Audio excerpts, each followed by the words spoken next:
Hello everyone, स्वागत करते हैं एक बार फिर से आपके भरोसेमंद यूट्यूब चैनल प्रिस्टाइन क्लासेस में। जैसा आप सभी की डिमांड थी कि सर एनसीईटी हिंदी का जो प्रीवियस ईयर पेपर है उसको सॉल्व कराइए, तो आज हम लोग जो है वो प्रीवियस ईयर पेपर को जो है वह सॉल्व करने वाले हैं। तो तैयार हो जाइए सभी लोग, प्रीवियस ईयर पेपर में कैसे प्रश्न आए थे ये सब कुछ हम लोग यहाँ पर आप लोग को बताने वाले हैं। तो PYQ जो हम लोग सॉल्व करेंगे एनसीईटी 2023 का हम लोग सॉल्व करेंगे, जिसमें आप सभी को पता है कि 20 क्वेश्चन आप लोगों से यहाँ पर पूछे गए थे 2023 में। तो हम लोग आज जो डिस्कशन करेंगे वह हिंदी भाषा और साहित्य का प्रीवियस ईयर पेपर 2023 के बारे में। और इसमें आप सभी को मैं आपको बता दूं कि किस प्रकार के प्रश्न आपके आए हुए थे, क्या लेवल रहा था, किस प्रकार की नेचर था क्वेश्चन का, ये सब कुछ आप लोग इस पेपर के माध्यम से जानेंगे। और मैं आप लोग को पूरी उम्मीद आप लोग को मैं बता दूं, पूरी उम्मीद है कि सेम टू सेम ऐसा ही आपका जो पेपर है वह आने वाला है। इसका जो लेवल है वह इसी लेवल के अकॉर्डिंग होगा जो 2023 में आपका जो पेपर है हिंदी का वो हुआ था। ठीक है, तो चलिए शुरू करते हैं। और ये जो हिंदी का PYQ है वो सभी के लिए है, चाहे आप BA BEd कर रहे हो, BSc BEd कर रहे हो या फिर BCom BEd की तैयारी कर रहे हो। उससे पहले आपको बता दें कि जो भी स्टूडेंट NCET 2024 की तैयारी कर रहे हैं, और इसमें आप सभी को पता है कि 4 सब्जेक्ट ऐसे हैं जो कि आपके कॉमन हैं, जिसमें 2 लैंग्वेज हैं, जनरल टेस्ट और आपका टीचिंग एप्टीट्यूड। अगर ये 4 सब्जेक्ट आप तैयारी कर रहे हैं तो ये कॉम्बो पैक आप लोग के लिए है, जिसमें यह कोर्स केवल 999 में मिल रहा है। ये इस कोर्स की प्राइस 1999 है, लेकिन आप लोग के लिए केवल 999 है, जिसमें आपको लाइव क्लासेस दिए जाएंगी, इसके अलावा recorded classes, study material, PYQ analysis और टेस्ट सीरीज बिल्कुल ही फ्री आप लोग के लिए रहने वाला है जो भी पेड कोर्स ज्वाइन करेंगे स्टूडेंट। इसके लिए ज़्यादा इंफॉर्मेशन के लिए इस कोर्स के बारे में हमें कॉल कर सकते हैं 7309733765 पे। चलिए अब हम बात करते हैं अपने PYQ का। यह जो PYQ है आप लोग साफ तौर पर बता दूं कि यह NCET 2023 का जो हिंदी का पेपर हुआ था, कोड भी मैं बताता हूं 102 ये कोड है, इसका पेपर हम लोग यहाँ पर सॉल्व करने वाले हैं। कोड में हो सकता है कुछ हेर फेर हो, लेकिन ये हिंदी का ही पेपर है, जिसको आप लोग हिंदी भाषा और साहित्य कहते हैं, यानी हिंदी लैंग्वेज एंड लिटरेचर। ठीक है, क्वेश्चन नंबर 1 से लेकर 5 तक जो है वो आपको एक अनसीन पैसेज दिया गया है। इस अनसीन पैसेज के आधार पे आपको आंसर करना है। तो ये सबसे पहला हम जो आपका अवतरण है, यानी कि जो आपका अनसीन पैसेज उसे हम लोग पढ़ लेते हैं, उसके आधार पर फिर हम लोग क्या करेंगे, आंसर करेंगे।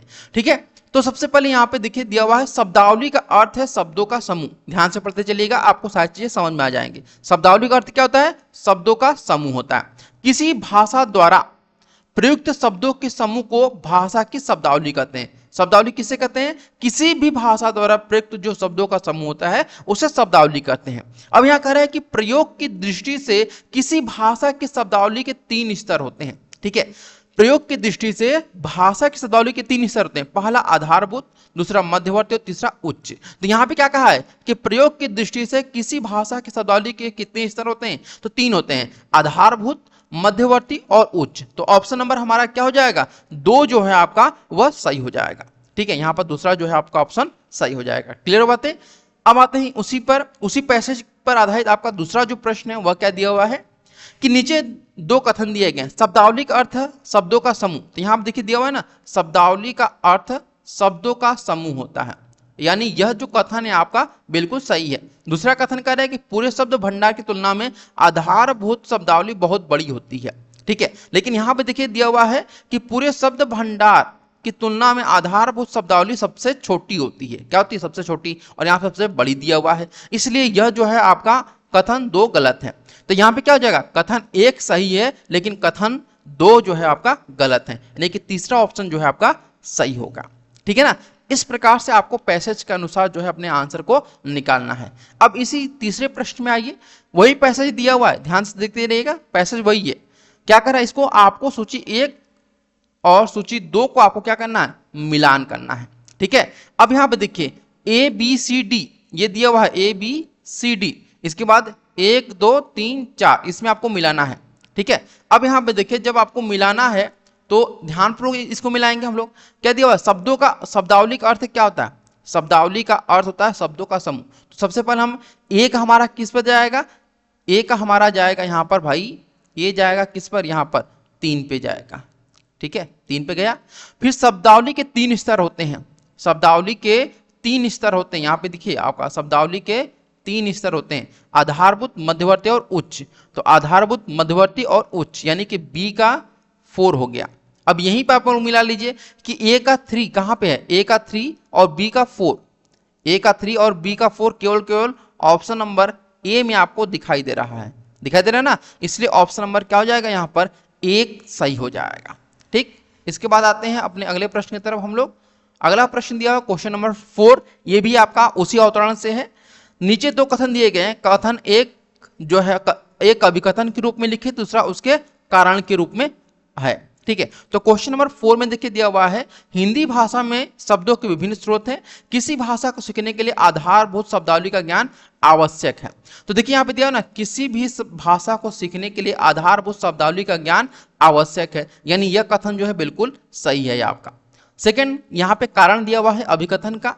ठीक है, ये जो प्रश्न होते हैं ना, इनको हम लोग ए आर टाइप के प्रश्न कहते हैं। क्या कहते हैं, ए आर टाइप के जो क्वेश्चन है वो कहते हैं हम लोग। तो ए टाइप के क्वेश्चन कैसे सॉल्व करना है, इस पर मैं अलग से आप लोग को वीडियो बना दूंगा।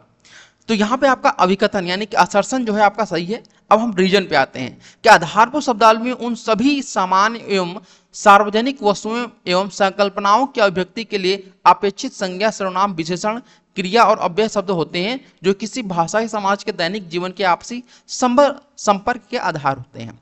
अब सेम चीज यहाँ पे देखिएगा, यहाँ पे मिल रहा है ना, क्या मिल रहा है, यहाँ पर मिल रहा है कि आधारभूत यहां से लेकर के आधारभूत शब्दावली, जिसे मूलभूत शब्दावली भी कहते हैं। ठीक, कि उन सभी सामान्य एवं सार्वजनिक वस्तुओं एवं संकल्पनाओं के अभिव्यक्ति के लिए अपेक्षित संज्ञा, सर्वनाम, विशेषण और अव्यय होते हैं, जो किसी भाषा या समाज के दैनिक जीवन के आपसी संपर्क के आधार होते हैं। तो इसमें देखिए सब कुछ सेम टू सेम है, आपका कुछ भी जो है वह अलग नहीं है, इसलिए आपका ऑप्शन जो कारण भी है वो भी आपका सही है। यानी हम कह सकते हैं कि हमारा असर्शन और रीजन दोनों सही है। ठीक है, असर्शन और रीजन दोनों सही है। यहां पर देखिए दोनों दिया हुआ है, असर्शन और रीजन दोनों सत्य हैं, लेकिन यहां पे मामला फंसता है कि आर ए की सही व्याख्या है कि नहीं व्याख्या है। अब यही पर आप लोग कंफ्यूज होंगे, ध्यान रखिएगा। इसी प्रकार के प्रश्न आप लोग कंफ्यूज होंगे, रहेगा दोनों सही, रहेगा असर्शन और रीजन दोनों सही, लेकिन आर ए की सही व्याख्या कर रहा है कि नहीं कर रहा है, ये कैसे पता चलेगा। तो ये ट्रिक है, ये ट्रिक मैं आप लोग को जब एक वीडियो बनाऊंगा ना, असर्शन और रीजन टाइप के क्वेश्चन को कैसे सॉल्व करना है, उस वीडियो में आपको इसको बताऊंगा। तो यहाँ पे हम ऑप्शन नंबर जो है वह ए को सही करेंगे कि आर ए की सही व्याख्या है। अब आर ए की सही व्याख्या क्यों है, इसके बारे में आपको इंतजार करना होगा हमारे वीडियो का, जब आपका वीडियो आएगा ए आर टाइप के क्वेश्चन पर आधारित प्रश्नों को कैसे सॉल्व किया जाए। ठीक है, अब आते हैं प्रश्न नंबर 5 पे। सेम वही है जैसे मैंने बताया था कि क्वेश्चन नंबर 1 से लेकर 5 तक आपको जो अवतरण है उस पर आधारित आपके प्रश्न रहेंगे, उन प्रश्नों को आपको सॉल्व करना होगा। अब यहाँ पे देखिए दिया हुआ कि नीचे 2 कथन दिए गए। ठीक है, मान लेते हैं 2 कथन है, मानेंगे क्या, यहाँ पे दिया ही है। अब बाबू यहाँ पे देखिए कथन 1 और कथन 2 दिया हुआ। कथन 1 कह रहा है किसी भी भाषा को सीखने के लिए आधारभूत शब्दावली का ज्ञान आवश्यक है। ठीक है, तो यहाँ पे कह रहा है कि किसी भी भाषा को सीखने के लिए आधारभूत शब्दावली का ज्ञान आवश्यक है, यानी कथन 1 आपका सही है। दूसरा, आधारभूत शब्दावली को मूलभूत शब्दावली भी कहते हैं, यानी कि यहां पर कहना एक आधारभूत शब्दावली को मूलभूत शब्दावली भी कहते हैं, यानी ये भी सही है। अर्थात कहने का मतलब है कि आपका कथन 1 और कथन 2 दोनों ही सही है, यानी आपका यहाँ पर जो अवतरण पर आधारित प्रश्न थे वो आपके खत्म होते हैं। अब हम आते हैं बिल्कुल नए प्रश्न पर, जो कि है आपका प्रश्न नंबर 6। क्या दिया हुआ है, प्रश्न नंबर 6 दिया हुआ है। कह रहा है कि नीचे 2 कथन दिए गए हैं, एक अभिकथन के रूप में यानी एक असर्शन के रूप में और दूसरा उसका कारण के रूप में दिया गया है। और फिर से यहाँ पर आपको ए आर टाइप के जो क्वेश्चन है वह देखने को मिल रहे हैं। ठीक है, क्वेश्चन जो है वो आपको देखने को मिल रहे हैं। तो ये मैं आप लोगों को एक अलग से वीडियो बनाऊंगा, ए आर टाइप के क्वेश्चन कैसे सॉल्व करना है। अब इसमें अभिकथन क्या दिया हुआ, असर्शन क्या दिया हुआ है, असर्शन दिया हुआ है यथाविधि आजन्म अव्ययी भाव के समा उदाहरण है। ठीक है, अब यहाँ पर हम सबसे पहले आपको बता दें कि समास के बारे में कहा गया है, कितने समास के बारे में कहा गया है। तो समास की अगर मैं बात करता हूं, आप लोग को थोड़ा सा एक्सप्लेन कर दूं कि समास जो होते हैं वह मुख्यतः 4 भेद होते हैं। कितने भेद होते हैं, इसके 4 भेद होते हैं। ठीक है, क्लियर बातें, कौन कौन से होते हैं तो ये भी मैं बताता हूं। इसका होता है आपका अव्ययीभाव समास, तत्पुरुष समास, बहुब्रीहि समास और द्वंद्व समास। अब यहाँ पे देखिए यथाविधि और आजन्म दिया हुआ है, ठीक है। तो क्या दिया हुआ है, सॉरी यहाँ पे एक मिनट, देखिए क्या दिया हुआ है आपका यथाविधि। जब यथाविधि दिया हुआ है इसका हम क्या करेंगे भाई, इसको हम लोग करेंगे यहाँ पर समास विग्रह करेंगे। क्या करेंगे, समास विग्रह करेंगे। तो समास विग्रह जब करेंगे यथाविधि का तो यह हो जाएगा विधि के अनुसार। क्या हो जाएगा, विधि के अनुसार, ठीक है। उसी प्रकार से दूसरा दिया हुआ है आजन्म। क्या दिया हुआ है, आजन्म। तो आजन्म का समास विग्रह जब करेंगे तो यह हो जाएगा जन्म तक। क्या हो जाएगा, जन्म तक। या फिर हम आजन्म को जो समास विग्रह करते हैं तो जन्म से लेकर, ये भी कह सकते हैं जन्म से लेकर, ठीक है। तो यहां पर जो आपके दोनों समास हैं वह क्या है, आपके अव्ययी भाव समास के ही उदाहरण है। किसके हैं, अव्ययी भाव समास के उदाहरण है, मतलब ये भी आपका सही है। सेकंड है, जिस समास में पहला शब्द प्रधान होता है और जो समूचा शब्द क्रिया विशेषण अव्यय होता है उसी को अव्ययी भाव समास कहते हैं, जो कि बिल्कुल ही सही है। यहां भी आप लोग देखेंगे यथाविधि यानी विधि के अनुसार, आजन्म यानी कि जन्म के अनुसार। इसमें पहला शब्द ही क्या है आपका, वह आपका प्रधान शब्द है, इसीलिए यहाँ पे आपका रीजन भी जो है वह बिल्कुल सही है। इस प्रकार से हम कह सकते हैं कि जो आपका असर्शन और रीजन दोनों सही है। क्या है, आपका असर्शन और रीजन दोनों सही है। लेकिन यहां पर क्या मामला फंस रहा है कि R की सही व्याख्या है कि नहीं है। तो यहां पर RA की बिल्कुल सही व्याख्या कर रहा है, इसमें कोई दो राय नहीं है, ठीक है। यहां तक क्लियर समझ में आया आप लोग को। अब आते हैं हम लोग क्वेश्चन नंबर आपके 7 पे। देखिए क्वेश्चन नंबर 7 क्या कह रहा है, इसको हम लोग देखते हैं। सूची 1 और सूची 2 को मिलान करिए। सूची 1 और सूची 2 को हमें मिलान करना है। अब ये सर्वनाम के बारे में दिया हुआ है, यहाँ पे ध्यान से देखेंगे तो सबके सब सर्वनाम है। तो पहले हम सर्वनाम के बारे में देख लेते हैं।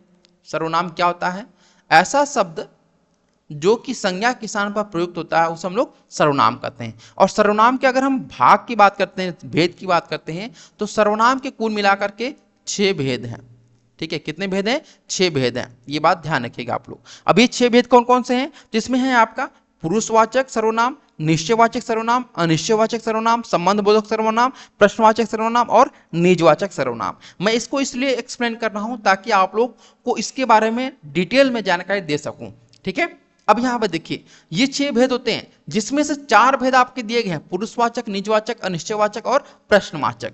तो यहां पर देखिए इसकी पहचान दिए गए हैं, ये आपके चिन्ह हैं, इनके कह सकते हैं, ठीक है। तो अगर हम बात करते हैं पुरुषवाचक सर्वनाम आपका है तो वह कौन सा होगा आपका, तो यहां भी पुरुषवाचक सर्वनाम वह है, ठीक है। क्या है आपका, वह, यानी कि ये आपका ए होगा यहाँ पे। क्यों होगा, क्योंकि पुरुषवाचक सर्वनाम 3 प्रकार के होते हैं, ठीक है। क्या होते हैं, 3 प्रकार के होते हैं, जिसमें तीसरा प्रकार आपका जो है वह क्या है, आपका अन्य पुरुष है। तो यहाँ पे वह जो है अन्य पुरुष है। दूसरा है निजवाचक सर्वनाम। निजवाचक सर्वनाम जो है वह क्या होता है, आप, अपना, तो यहाँ पर आपका बी हो जाएगा। फिर है आपका प्रश्नवाचक सर्वनाम। प्रश्नवाचक सर्वनाम में कौन क्या आता है, तो ये आपका हो जाएगा डी, ठीक है। इसके बाद आपका बचा अनिश्चयवाचक सर्वनाम, यानी कि आपका सी हो जाएगा। तो अब आप लोग मिला लेंगे ना, कोई इशू नहीं है आप लोग को यहाँ पर मिलाने में।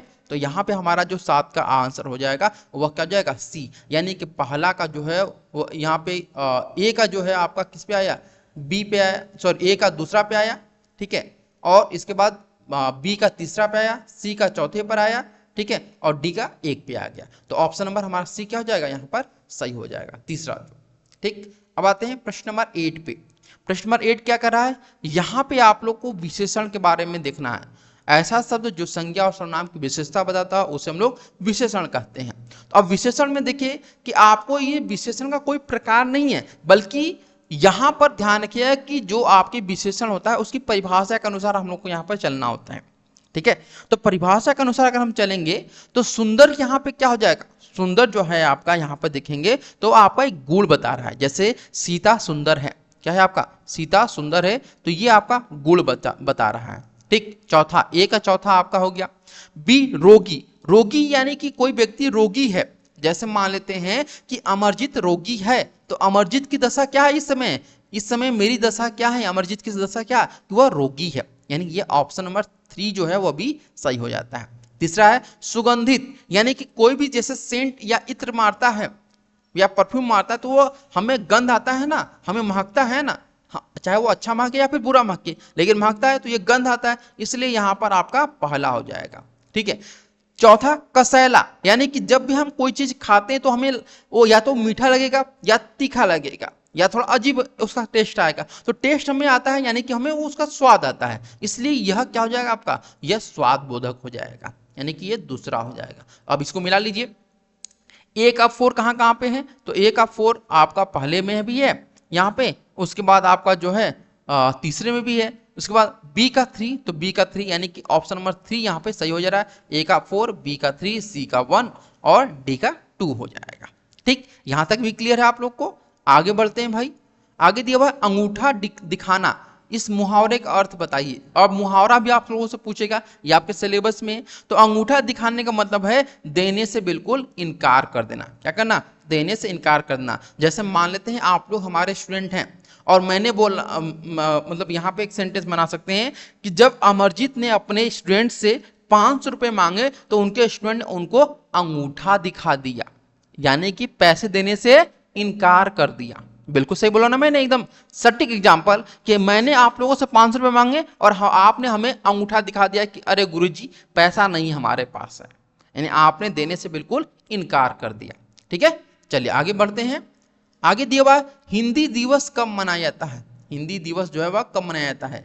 हिंदी दिवस जो आपका मनाया जाता है, अगर मैं बात करता हूं तो वह हिंदी दिवस आपका 14 सितंबर 1953 से मनाया जाना शुरू हुआ था, 1953 से मनाना शुरू किया गया था, इसलिए यहाँ पे जो आपका आंसर हो जाएगा वह 14 सितंबर ही आपका सही आंसर होगा। ठीक है ना, बहुत ज्यादा इस पर एक्सप्लेन करने की कोई आवश्यकता है नहीं। अगला है निम्नलिखित में से अनु उपसर्ग से बना हुआ शब्द नहीं है। अब यहाँ पे देखिए अनु उपसर्ग जो है, ये अनु उपसर्ग जो है ना भाई, अनु उपसर्ग ये संस्कृत का उपसर्ग है। किसका है, संस्कृत का उपसर्ग है, संस्कृत उपसर्ग है। ठीक है, और अगर हम बात करते हैं संस्कृत में कुल उपसर्गों की संख्या कितनी है, तो संस्कृत में कुल उपसर्गों की संख्या 22 उपसर्ग आपको देखने को मिलेंगे, जिसमें से अनु एक है। अगर हम अनु के अर्थ की बात करते हैं, यहाँ पर अर्थ की बात करते हैं, ये अनु का जो अर्थ है, अनु किस अर्थ में इसका प्रयोग होता है, तो इसका प्रयोग हम लोग जो करते हैं वह बेसिकली करते हैं पीछे, बाद में, ठीक है, समान, गौण, इन सब के अर्थ में हम लोग जो है वह किसका प्रयोग करते हैं, अनु का प्रयोग करते हैं। अब जब यहां पे देखें इन चारों में, तो आपको इन चारों का अगर मैं बात करता हूं तो अनुभव का क्या हो जाएगा आपका, अनुभव का हो जाएगा अनु प्लस भाव हो जाएगा। अनुशासन का हो जाएगा आपका अनु प्लस शासन। ठीक है, इसके अलावा आपका अनुवाद का हो जाएगा अनु प्लस वाद। लेकिन यहां पे जो चौथा है अनुच्योतम, इसका कोई भी आपका जो है वह उपसर्ग अनु से नहीं बन रहा है, इसलिए ऑप्शन नंबर हमारा क्या हो जाएगा, 4 सही हो जाएगा। ठीक है ना, अब आते हैं अगले प्रश्न की तरफ। प्रश्न नंबर 12 दिया हुआ है निम्नलिखित में सही संधि विच्छेद नहीं है। अब यहाँ पे संधि विच्छेद एक शब्द प्रयोग किया गया है, ये संधि विच्छेद होता क्या है इसको हम लोग थोड़ा सा देख लेते हैं ताकि आपको कोई भी इशू न रहे। संधि विच्छेद किसे कहते हैं, यानी कि संधि किए गए शब्द, संधि किए गए शब्दों को, संधि किए गए शब्दों को अलग अलग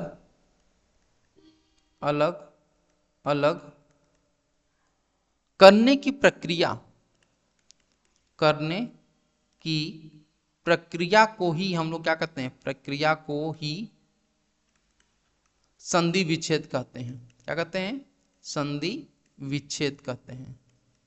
ठीक है, यानी कि संधि किए गए शब्दों को अलग अलग करने की जो प्रक्रिया होती है उसी को हम लोग क्या कहते हैं, संधि विच्छेद कहते हैं। अब अगर इन चारों में अगर हम देखें, यहां पे ध्यान से देखिएगा कि इन चारों में उत प्लस श्वास, तो इसका हो जाएगा आपका उच्छ्वास। ठीक है, तो ये इसमें अगर हम संधि की बात करते हैं तो इसमें आप लोग का जो है वह व्यंजन संधि है। क्या है आपका, व्यंजन संधि है। ठीक है, दूसरा है आपका अनुएषण। क्या है आपका, अनुएषण। यही आपका गलती है। क्या है गलती, यहां पर अनुएषण सही है लेकिन यहां पर जो है वह छोटा उ की मात्रा हो, अनु प्लस एषण होता तो ये सही होता, लेकिन यहां पर आपका ये मात्रा बड़ी है इसलिए यहां पर क्या हो जाएगा, ये गलत हो जाएगा आंसर। ठीक है, अगर ये अनु प्लस एषण होता तो यह कौन सी संधि होती, तो यह संधि होती यण संधि।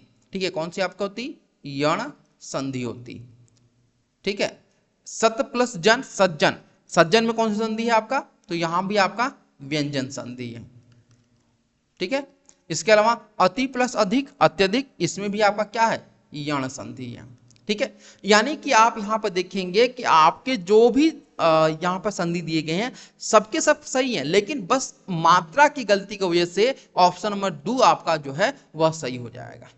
यहां पर ऑप्शन नंबर कौन सा हो जाएगा, 2 सही हो जाएगा। ठीक है ना। इसके बाद देखिए प्रश्न नंबर 13।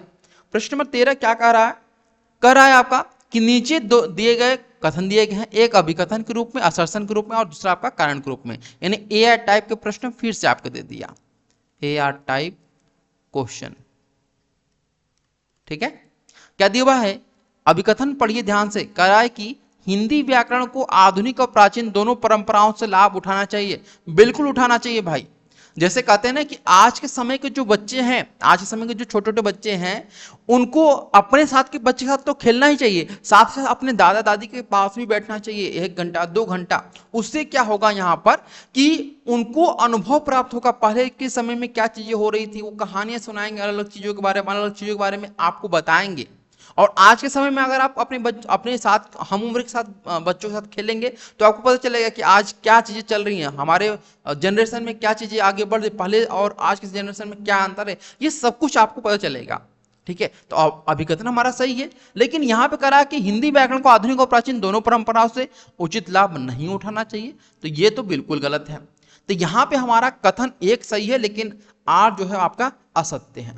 ठीक है, क्या हो जाएगा, ए सही है और आर असत्य है, तो ऑप्शन नंबर हमारा 13 का क्या हो जाएगा, सी जो है वह बिल्कुल सही हो जाएगा।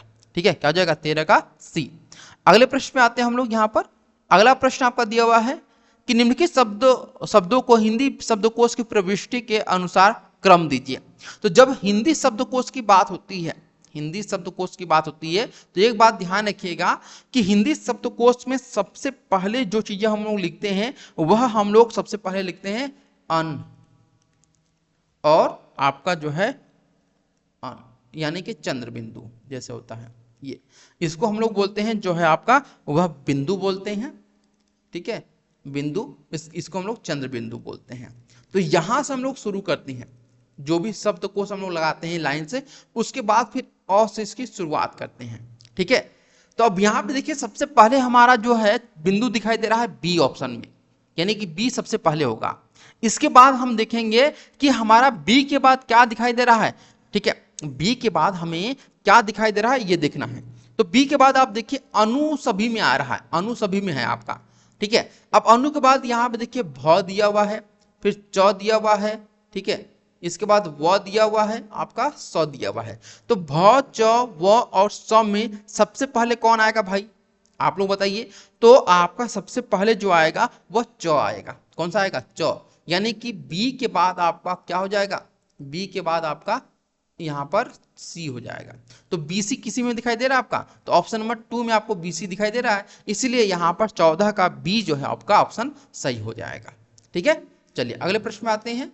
अगला जो प्रश्न दिया हुआ है प्रश्न नंबर 15 दिया हुआ है, यहां पर कह रहा है कि नीचे 2 कथन दिए गए हैं, फिर से वही आपका असर्शन और रीजन, यानी कि आपके ए आर टाइप के जो प्रश्न है उनको आपको सॉल्व करना है। आप लोग देखेंगे कि अभी तक हम लोग 15 क्वेश्चन पे, लेकिन 4 से 5 क्वेश्चन जो है वह ए टाइप के क्वेश्चन पूछे गए हैं। कह रहा है कि स्वतंत्रता प्राप्ति के बाद देश में भाषाओं की प्रगति में काफी तेजी आई है। ये बिल्कुल सही है। कई राज्यों ने अपने राजकाज के लिए अपने क्षेत्र में जो बोली जाने वाली भाषा है उसको स्थान नहीं दिया हुआ है अपने राजकाज में, तो ये भी बिल्कुल सही है। कैसे सही है, आप इसका एग्जाम्पल देख लीजिए। अगर मैं एग्जाम्पल देता हूं आप लोग को हिमाचल प्रदेश का, ठीक है, हिमाचल प्रदेश का मैं आपको एग्जाम्पल देता हूं। हिमाचल प्रदेश में जो बोली बोली जाती है वह पहाड़ी बोली जाती है। ठीक है, वहां क्षेत्रीय जो भाषा है वह पहाड़ी है। क्या है आपका, पहाड़ी, लेकिन ये क्षेत्रीय भाषा है, क्षेत्रीय भाषा है। ठीक है, लेकिन यहां पर अगर मैं बात करता हूं तो हिंदी को जो है वह राजकाज की भाषा के रूप में यूज किया गया है, राजकाज की जो भाषा है उसके रूप में ये प्रयोग किया गया है। इसीलिए यहाँ पे अभिकथन ए भी सही है और आपका कारण जो आर है वो भी सही है। तो यहाँ पे हम कह सकते हैं कि आपका ए और आर दोनों सत्य है, लेकिन आर ए की जो सही व्याख्या है वह कर रहा है। ठीक है, तो इसलिए आपका प्रश्न नंबर 15 का जो हो जाएगा ऑप्शन नंबर ए सही हो जाएगा। ठीक है ना। चलिए अगले प्रश्न में आते हैं। अगला प्रश्न आपका दिया हुआ है यहाँ पे 16 का। नीचे दो कथन दिए गए हैं। 10वीं शताब्दी में नागरी लिपि कुछ वर्णों पर शिरोरेखाएं लगाई जाने लगी थी। अब ये शिरोरेखाएं क्या होती है इसको समझ लीजिए। जैसे अगर मैंने लिख दिया कमल, तो कमल पे जो आपका ये मैंने लाइन खींचा हुआ है, इसी लाइन को हम लोग शिरोरेखा कहते हैं। ठीक है, अब ये शिरोरेखाओं का जो सबसे पहला हमें प्रयोग देखने को मिल रहा है, यानी कि शिरोरेखा का प्रथम जो प्रारूप हमें देखने को मिला है वह गुप्त ब्राह्मी में देखने को मिला है। किसमें? गुप्त ब्राह्मी में ये देखने को मिला है। और ये गुप्त ब्राह्मी में जो हमें ये देखने को मिला है वह 6वीं शताब्दी के अभिलेखों में देखने को मिला है। जो 6वीं शताब्दी के अभिलेख हैं, शताब्दी के अभिलेखों में ये जो आपके शिरोरेखाएं हैं वह हमें देखने को मिली हैं। ठीक है, तो इस प्रकार से हमारा कथन एक जो यहाँ पर गलत हो गया। दूसरा, 12वीं शताब्दी तक इसका रूप वर्तमान देवनागरी जैसा हो गया था। यानी कि जो नागरी लिपि है, नागरी लिपि से देवनागरी लिपि में परिवर्तन में सबसे ज्यादा जो यहाँ पर हाथ है वह किसका है? तो वह शिरोरेखाओं का ही है। तो 12वीं शताब्दी तक जो शिरोरेखाएं हैं वह देवनागरी में बहुत ज्यादा प्रचलित भी होने लगी थी।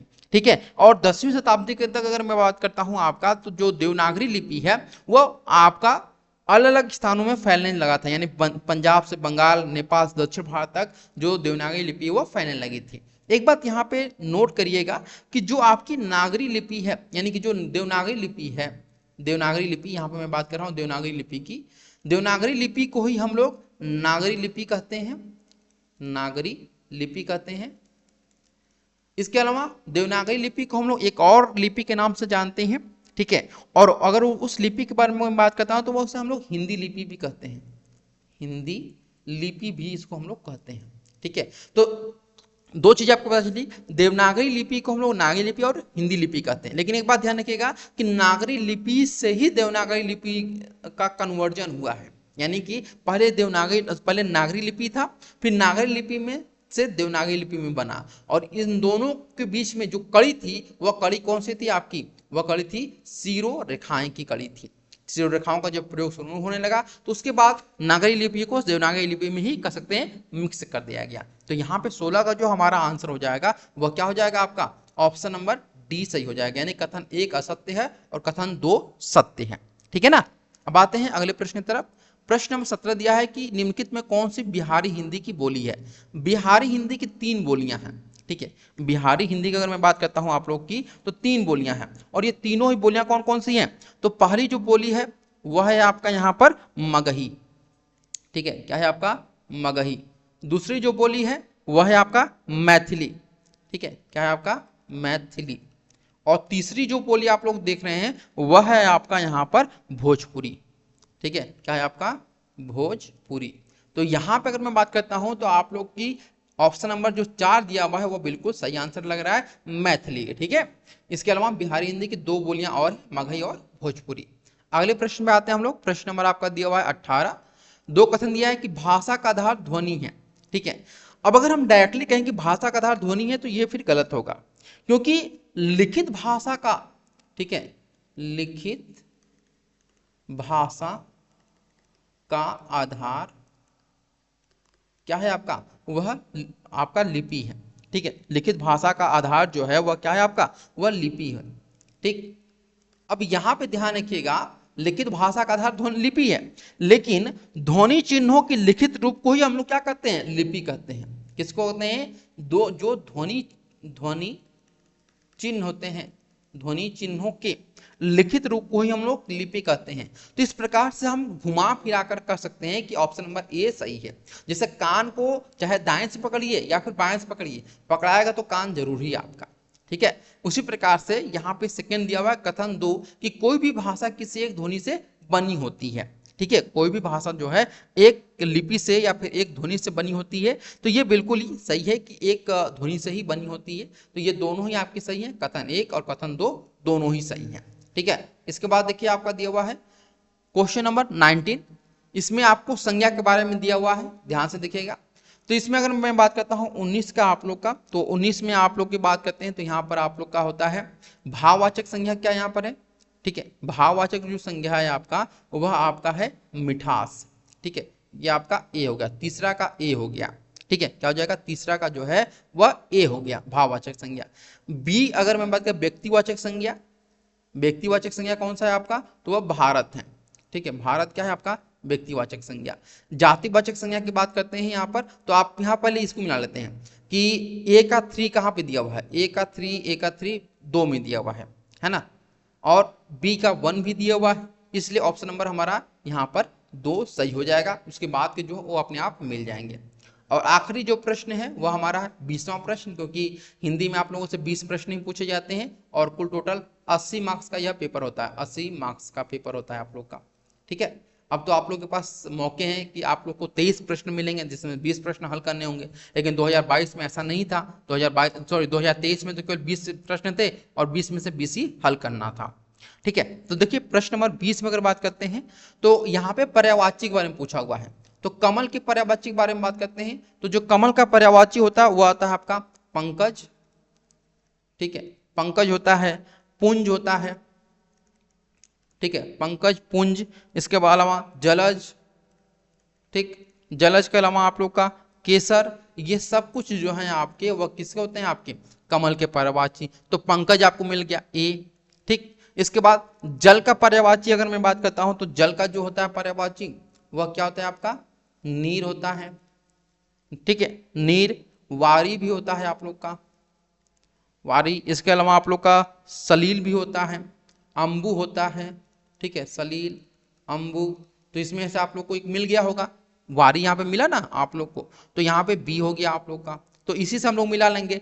ए का 4 आपको यहाँ पे दिखाई दे रहा है और बी का ए मिल रहा है, यानी ऑप्शन नंबर हमारा क्या हो जाएगा, यहाँ पर ए बिल्कुल सही हो जाएगा, ठीक है, क्या हो जाएगा, ए हमारा ऑप्शन बिल्कुल सही हो जाएगा। हो रहा है ना सही, क्योंकि यहाँ पर आप लोग देखेंगे कि ए का 4 हो जा रहा है, बी का यहाँ पर 1 हो जा रहा है, और ऐसा कहीं भी आपको देखने को नहीं मिल रहा है, ठीक है।